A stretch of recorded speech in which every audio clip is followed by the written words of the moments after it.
Penentuan nama Capres dan Wakil Presiden dalam koalisi Gerindra PKB ditentukan oleh Prabowo Subianto sebagai Ketua Umum Gerindra dan Muhaimin Iskandar sebagai Ketua Umum PKB. Informasi yang kami dengar ya Pak Muhaimin sendiri yang mau maju.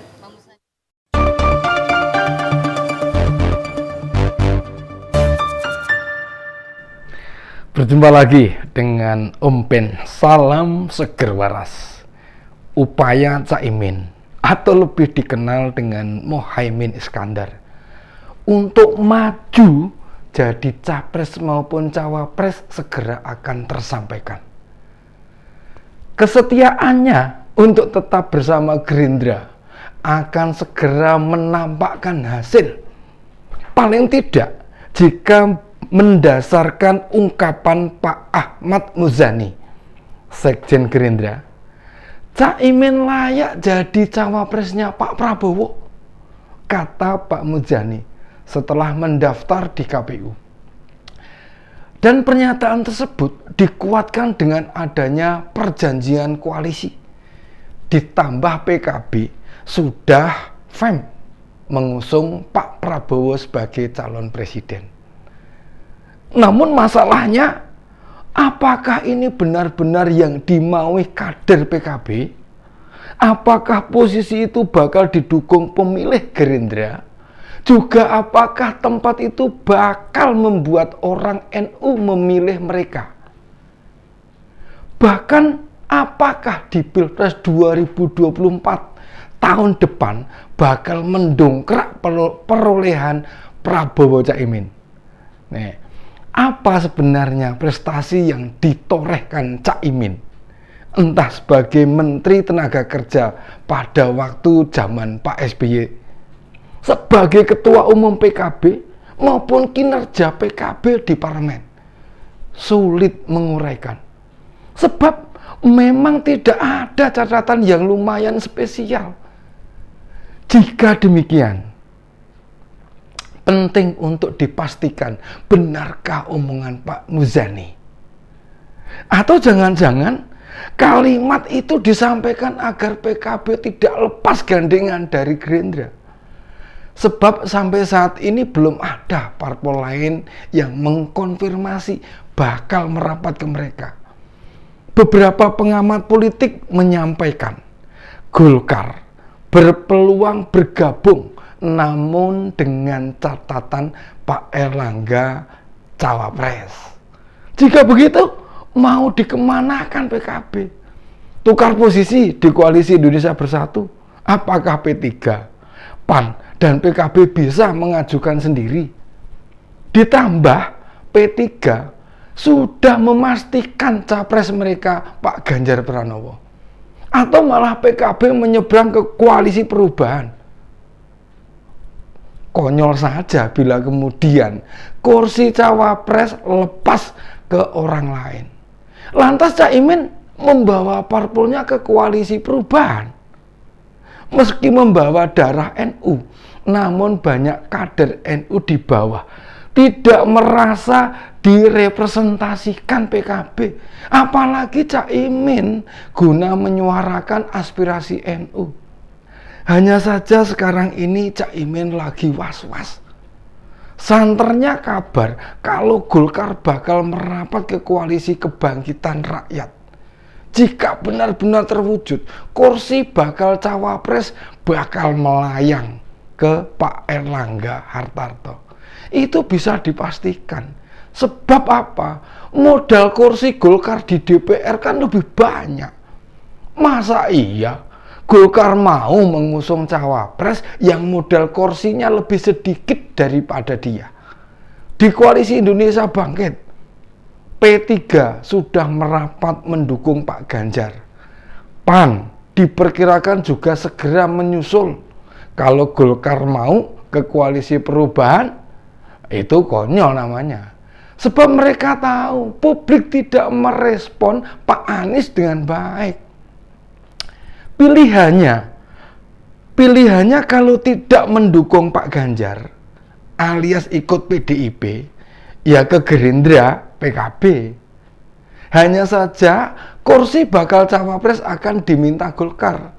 Nah, disinilah yang akan dipusingkan Caimin. Meski dia punya modal PKB dan NU, tapi Gerindra tahu elektabilitas Caimin di Cawapres tidak mengkilap dibandingkan tokoh lain NU seperti Bu Khofifah yang saat ini menjadi Gubernur Jawa Timur atau Mbak Yeni Wahid. Nama Caimin masih kalah elektabilitasnya. Meski sejak dipegang Caimin, perolehan kursi PKB naik signifikan. 2019 mendapatkan 58 kursi DPR. Setelah 5 tahun sebelumnya cuma 47 kursi. Secara pribadi, hubungan Pak Prabowo dengan Caimin relatif tidak ada masalah. Tapi memang Pak Prabowo dengan siapapun juga bisa bergaul. Bergaul dengan baik, terutama sejak jadi Menteri Pertahanan. Diskusi terbuka ini loh, memang hal yang wajar dalam semua koalisi. Mereka sendiri membuka peluang menarik parpol lain untuk bergabung. Selain Golkar, Demokrat, Caimin secara pribadi menemui Pak JK dan Pak Hamzah Has untuk menimba ilmu soal posisi wakil presiden. Upaya menarik parpol lain masuk koalisi belum menampakkan hasil. Misalnya, ketika Caimin ke Demokrat, tidak ada respon soal kemungkinan Demokrat bergabung ke KKIR. Kita tahu mengapa Demokrat berat hati meninggalkan koalisi perubahan. Sebab hanya di koalisi perubahan saja mereka punya posisi. Mas AHY masih berharap banyak dirinya bakal menjadi bakal cawapres Anies. Baik Mas AHY maupun Caimin, posisi keduanya sama-sama dalam koalisi. Kalau pindah koalisi, ya hanya bakal jadi pelengkap.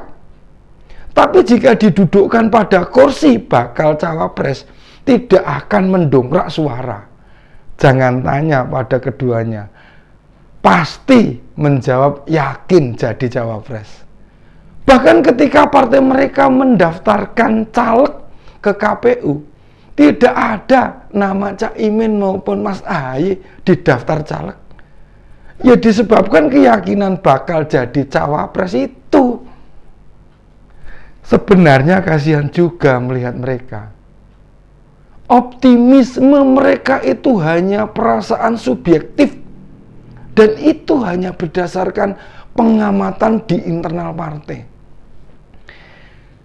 Jika mereka tidak berada di lingkungan partai, sikap orang-orang pasti biasa-biasa saja.